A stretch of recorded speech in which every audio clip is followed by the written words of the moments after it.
যাও না, তুমি যাও না।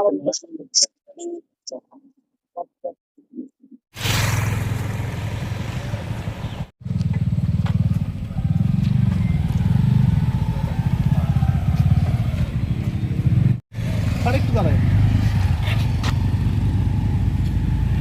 মোবাইল ঢুকতেছে। হঠাৎ করে নয়, প্রধানমন্ত্রী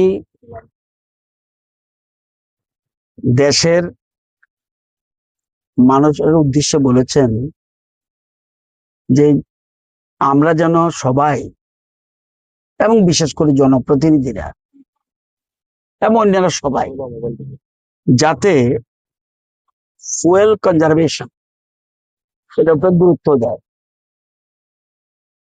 কারণ আমাদের যে ফুয়েল রয়েছে এটা নির্দিষ্ট কিছু দিনের জন্য রয়েছে।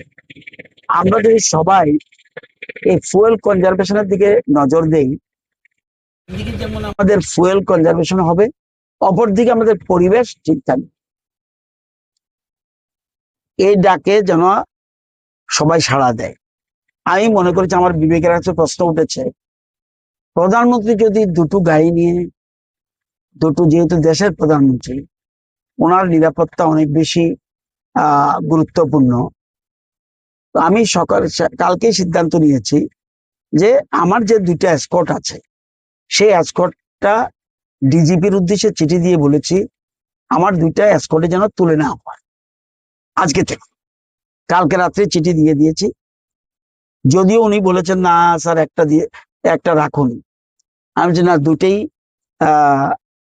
উঠিয়ে নিন, পরেরটা পরে দেখা যাবে।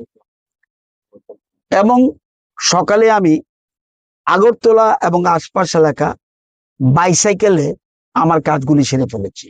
তো বাইসাইকেল কমপ্লিট করার মানে আমার যে কাজগুলি খুব বেশি দূরে নয়, অথচ আমি বাইসাইকেলে কাজটা সারতে পারবো, সেই জন্য বাইসাইকেলে কাজটা সেরে নিয়েছি। এরপরে আমি ভাবলাম এখন অফিসে আসবো, তো অফিসে আসার জন্য সেজন্য ইলেকট্রিক অটো খোঁজ করেছি।